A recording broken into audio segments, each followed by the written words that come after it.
This episode of Moontower Business is brought to you by your local State Farm agent, Alejandra de la Torre. Alejandra's team has amazing customer service, knowledgeable staff, and super competitive pricing. They also have a very convenient location in Round Rock, located at 2200 North A.W. Grimes Boulevard, Suite 500. Alejandra's team is bilingual, and they have over 52 years of combined experience in the insurance industry. Alejandra's team is very friendly and helpful, and they always go the extra mile. They even have after-hours emergency availability. So please call Alejandra's State Farm team for all of your insurance needs, whether it's auto, home, life, or business. Their telephone number is 512-244-3311, or you can see their website at www.alexdelatorre.net.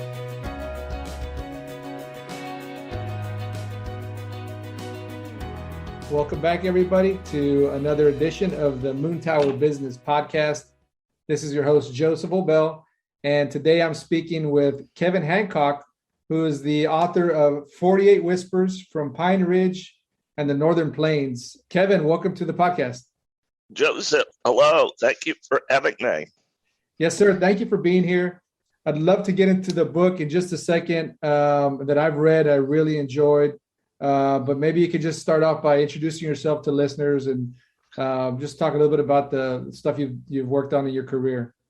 Sure. My name is Kevin Hancock, and I'm from the state of Maine, and I'm the CEO of our family business, Hancock Lumber Company, which is actually one of the oldest companies in America. It dates back to the 1840s, and I'm part of the sixth generation of my family to work there.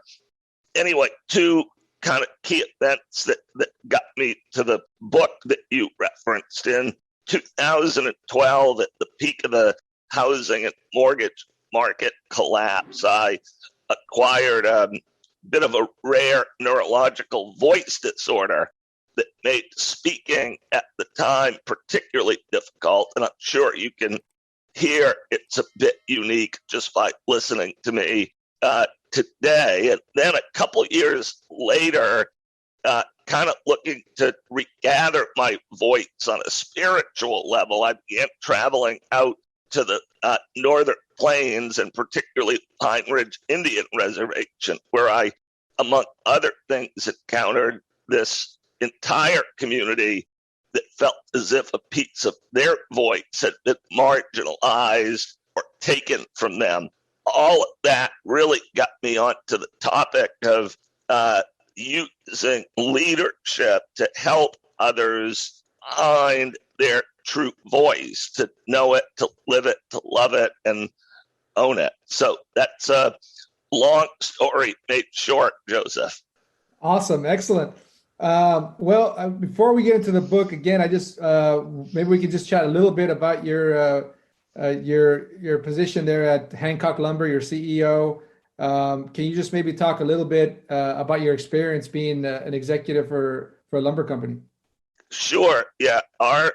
It's really fun and rewarding. First of all, it's also very challenging. I know you focus on entrepreneurship, and within a family business, I've really come to learn that every generation has to be entrepreneurial because the world's always changing. But anyway, our company is integrated. So we own timberland and we grow trees, and then we have sawmills and we manufacture lumber that we ship all over the United States and the world. And then we've got in Maine and New Hampshire 12 contractor-focused lumber yards that provide a full line of building materials. And we have 600 people that work at the company, and certainly navigating our way first through COVID, and then through all the crazy supply chain issues and spikes in pricing and shortages in products, has been a bit of an unprecedented challenge. There's always something new and different, no matter how long you've been in business. And you say, I've seen it all. You actually still haven't seen it all, because there's always something new coming. Gotcha. Yeah. And I mean, the lumber industry seems to be a very interesting, industry. And I've seen things on TV. I don't really have any personal experience on how trees are, how lumber's made and stuff like that, and how trees are harvested. But it looks like a dangerous industry. It looks like there's a lot of ins and outs of it. And you touched a little bit about supply chain issues and things related to COVID. What are you seeing really are like the big factors that are driving the price up for lumber right now in construction, and what's causing the bottleneck in supply chain? Yeah, I really trace it all back to COVID and how it has just disrupted so many people's lives in so many different ways. I remember when COVID hit back in March of the prior year, we and many other manufacturers ended up having to slow down our production because a lot of our customers got suddenly put on hold. They didn't know if they could work or if people would want to work, and you can only make so much lumber without shipping it. So when our customers slow down, we slow down. But then, like a great fake in basketball or a move in for a wide receiver in football turning to the sideline and then going up, then the economy actually took off. Demand for building materials went up. So at the same time that supply was constrained, demand took off, and that created that crazy spike in pricing, which has since rectified quite a bit, but supply chains are still very tight and they're very sensitive. The whole the whole world really economically has adopted this kind of just-in-time, lean manufacturing inventory model. And it's got a lot of benefits, as you know, Joseph, but it's got one big disadvantage. It's super sensitive. And if that flow gets disrupted, there's no backup supply to come to the rescue. And that's really, I think, what the whole planet's dealing with economically right now. Gotcha. Do you think, we're going to see this for a while? Do you think it's going to ease up over the next couple of years? I do think it'll ease up, but I also think we've all come to see that COVID is very unpredictable. When you think it's over, it isn't. And I think we're going to need an extended period of settling back in to allow everybody to get back into their routines. There's so many components, of course, of people being able to work, and the economy needs everybody to work to operate at peak potential, and it's still just a bit too delicate. But I think I would guess a year from now it'll be more normal than it has felt so far this year. Gotcha. I'd like to switch gears now to your book. I have a copy of it. I've read the whole thing. I really enjoyed it. It was interesting. I had never read a book like that. That's it has a full story in it, and then it has pictures that you took at the reservation. And so it was an inspiring book. It was I think I told you earlier, it was very relaxing to read, and it makes you really reflect on life. And I've had conversations with friends and my wife about what I've read in this book, and I think it was a really interesting journey you took going to Pine Ridge. And I guess, can you just talk about the inspiration behind writing this book, and and sharing these pictures with people after your experience there? Sure.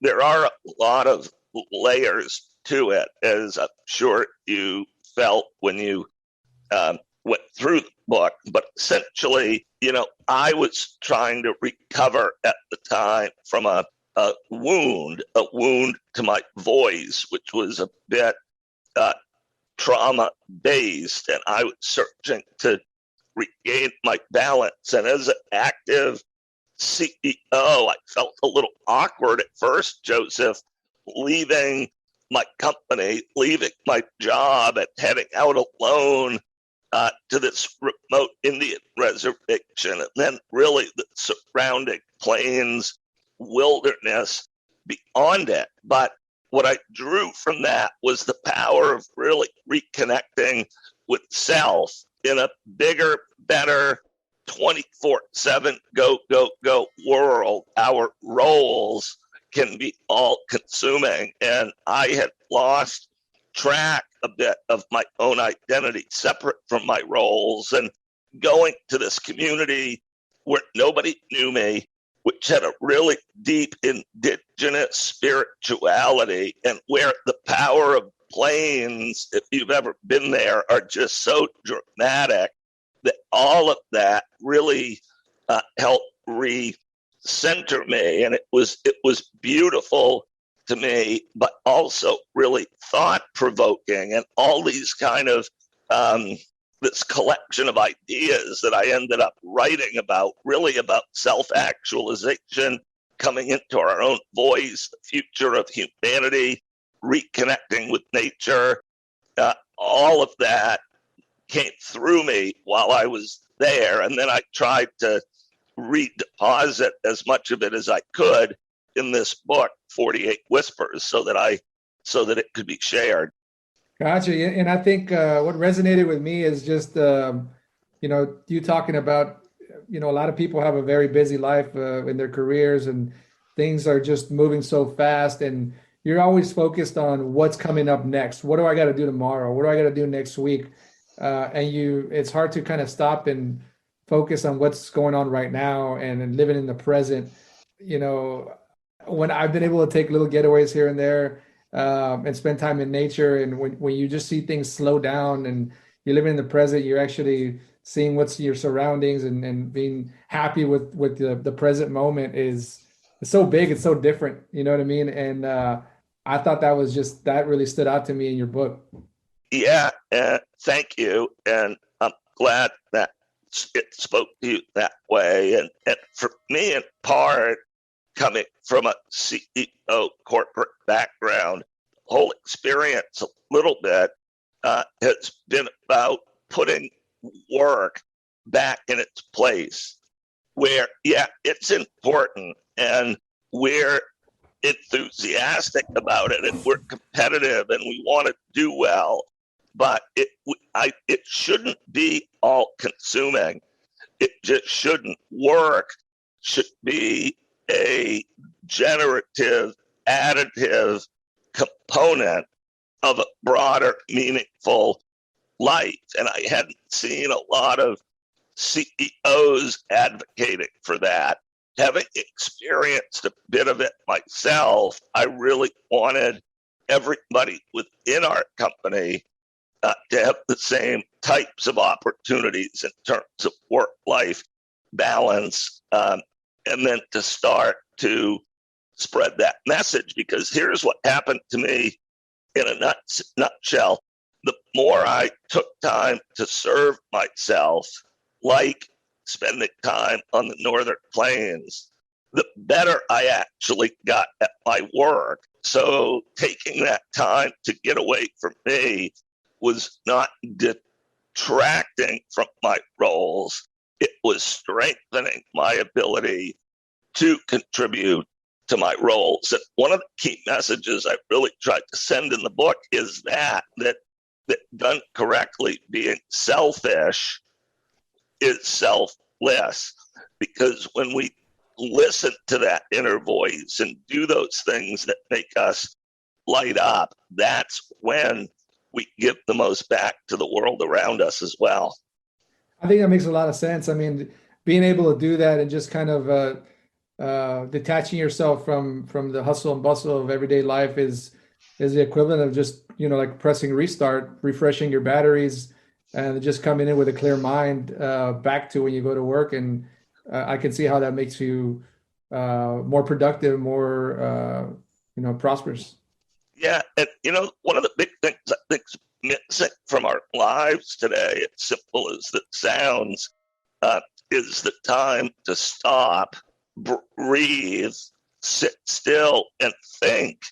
And that's also a real theme in this book, is heightened sense of awareness as individuals and then collectively as humanity, to just pause and think a bit about where we're headed on a personal level and a collective level. And this book, as you know, contemplates such things. I contemplated a bunch of thoughts around that subject individually and then collectively for humanity as a whole, because I think at the end of the day, what's the outcome, Joseph, or the action item from the book? I would say it is, let's be intentional about our lives. Let's really get centered and balanced and healthy from within and hear that voice that resonates in the heart. And let's live with intention. It's so easy to just get robotic in this world we're in today. And the book's about really breaking out of that, past it, through it, beyond it. That's a great message, and I love it. And maybe you can kind of tell listeners a little bit more about your experience spending time in the Pine Ridge Reservation, I believe, as the Sioux Indians, and Yes. kind of how you just the different experiences you had there and what you got to see and how you felt about it. Yeah, so I first traveled there in the fall of 2012, and I've since been there over 24 times. I was actually just there last week on a buffalo hunt, of all things, Joseph, which was an amazing experience. But anyway, the Pine Ridge Indian Reservation is the biggest, most remote, statistically poorest, and historically probably the most famous of all Sioux reservations on the northern plains. It sits in the southwest corner of South Dakota, right on the Nebraska panhandle on top of it. And it's home to the Oglala Sioux tribe. And this community is mesmerizing to me because, on the one hand, history of how they got there is so not okay, so sad and disturbing and kind of mind-numbing. I used to think that genocide historically was only something that ever happened somewhere else, but it happened here in this country, and I don't know that we fully reconciled that. And today, this community is economically very poor as a kind of direct result of its history, and yet in some ways hard to describe. It's perhaps the happiest community I've ever been to. These people have just this amazing sense of spirit and resiliency, and that finally their connectivity to the earth and their understanding of the rhythm with which nature flows. These were all just themes that were irresistible to me. So I kept going back, and not with any specific mission to fix, save, or change anything there. It was more simply this: I see you. I know you're here, and we're fellow humans. There's a shared humanity here, and I believe you're important. And people ask me what I do when I'm there, and I used to struggle with the answer, but now I tell the truth, Joseph, I don't do anything when I'm there. I just literally hang out with the people who live there. And I think it's because I haven't been on a mission other than connectivity that the community there has accepted me so well. I've been given 2 Lakota names, been made part of 2 Lakota families, and have dozens of friends there. I've just been given so much more, I feel, than I've given in return.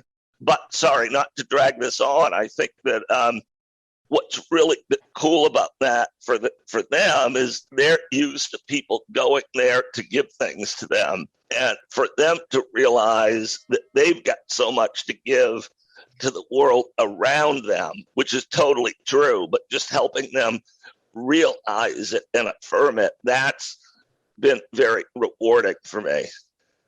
That's great. And I mean, obviously you've had an amazing experience there, and you got to meet some great people and become friends with folks at Pine Ridge.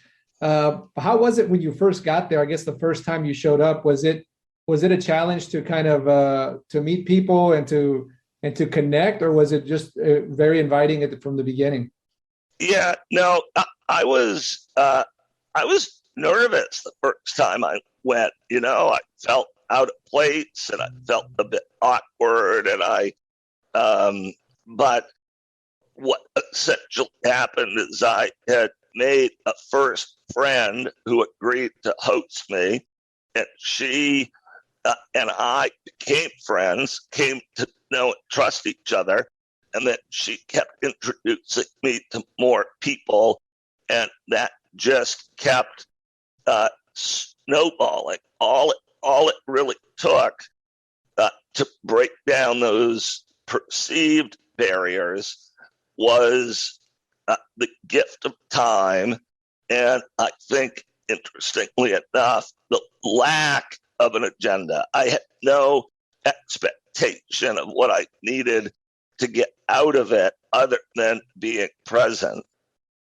Excellent. And another thing I really enjoyed in your book reading about is how you explained you had this medical issue, and you didn't view it as a downfall. You viewed it more as a blessing, that it changed your life for the better.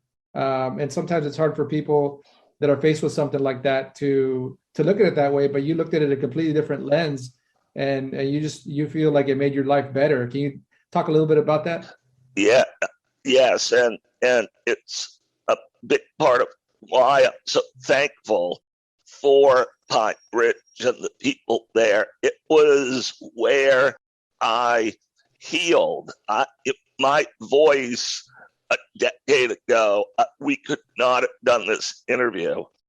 Today, you can tell my voice is funky or unique, but people can hear everything I'm saying, and I can speak freely without any pain or problem. And I got that back at Pine Ridge by spending time there. And in time, I did become to see my voice condition as a blessing, because it knocked me out of the robotic, trance-like routine I was in of just being a everyday, common CEO running a company the same way everyone had run companies for generations in this country. And it got me reconnected with my own identity, separate from my role, which really helped me lose a good part of my ego in my role,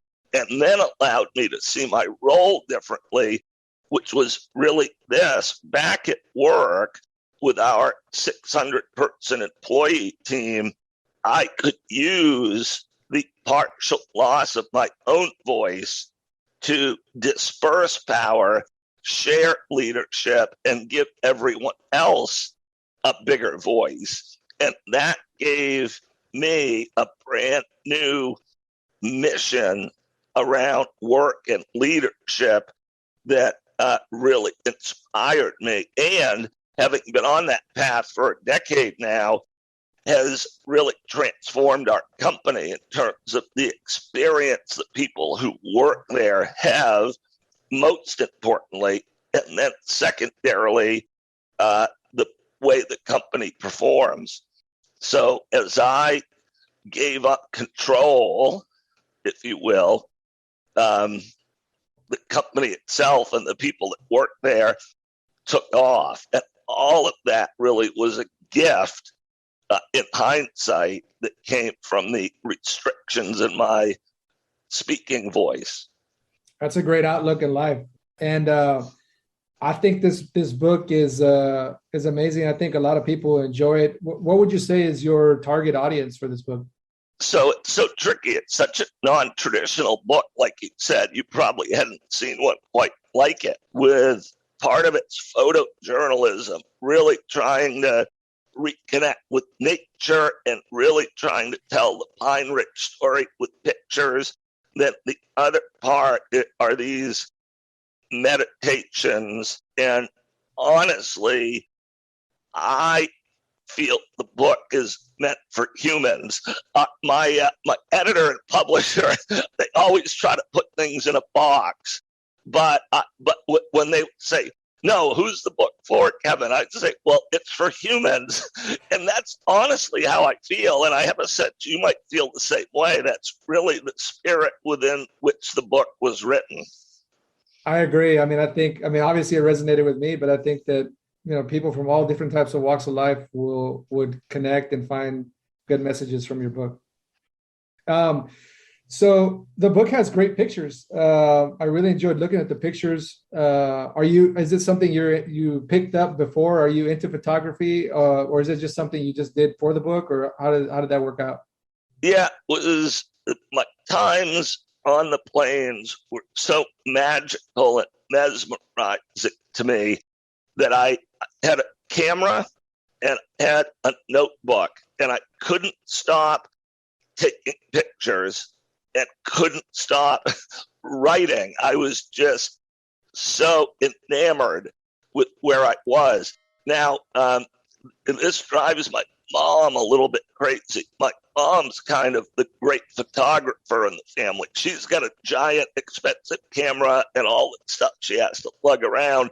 My camera fits in my back pocket. I never studied photography, but the more I started taking pictures, the more I learned what worked and what time of day, and it was really learning to photograph nature from nature. And it was really learning the art of photography in a very just authentic way. And originally I was taking the pictures for me, but the more I kept showing them to people, they were like, wow, these are pretty dramatic. These ought to be shared. But again, that's the spirit of the book too. I wasn't a professional trained writer. I was not a professional trained photographer. But when any of us connect with that which releases spirit within us, magic comes out. And I really wanted this book to be a bit of a every human's photojournalism book, every human's book of thinking and imagining and creating. And I really loved that it wasn't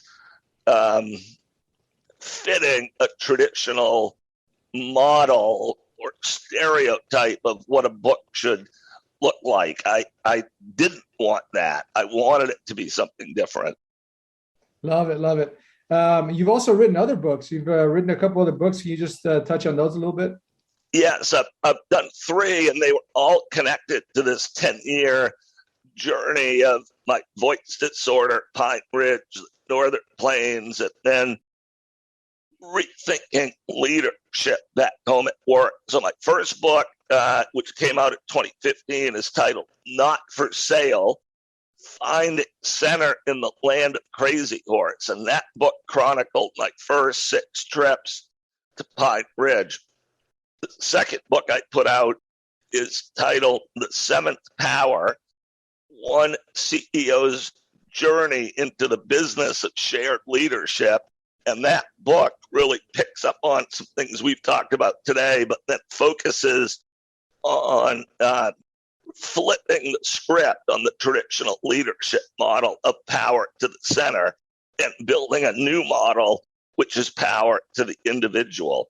And then my most recent book, which we're chatting about today, is 48 Whispers. So it's all three of them, and all three of them are right on Amazon or anywhere books are sold.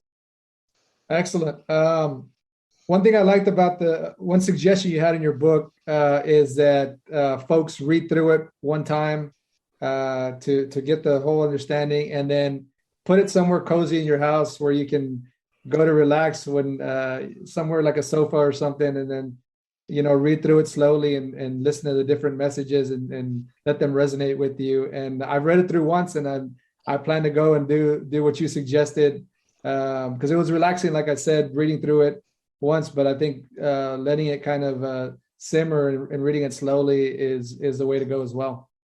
Oh, that makes me happy, and I can't help but think, Joseph, that the big joy of the book for me is way time and time again it connects me to people who I never would have met otherwise, like yourself here today. Excellent, thank you, sir. I guess where can listeners learn more about you and learn more about your book, and where can folks purchase your book? Yes, thank you. So I've got a website dedicated to the ideas we discussed today, and that site is www.thebusinessofsharedleadership.com. On that site, you can find all kinds of resources, writing, the books themselves, and you can communicate with me directly, which and I love to listen to people who've taken a look at my books and have thoughts to share in return. Great. Well, Kevin, thank you so much for coming on the podcast and sharing your story and sharing a little bit about your book. Listeners, I highly recommend that you pick up 48 Whispers. Kevin, I'll put your website and the Amazon link in the show notes so folks can know where to go. And again, thank you so much, and hopefully we can have you again on the podcast sometime. Thank you, Joseph. I loved it. Be well. Thank you. This episode is brought to you by our affiliate Gemini. Gemini is a well-respected cryptocurrency exchange started by Cameron and Tyler Winklevoss. If you're interested in purchasing Bitcoin, Ethereum, or other altcoins, please check out their website at gemini.sjv.io/Moontower to learn all about it. Thank you.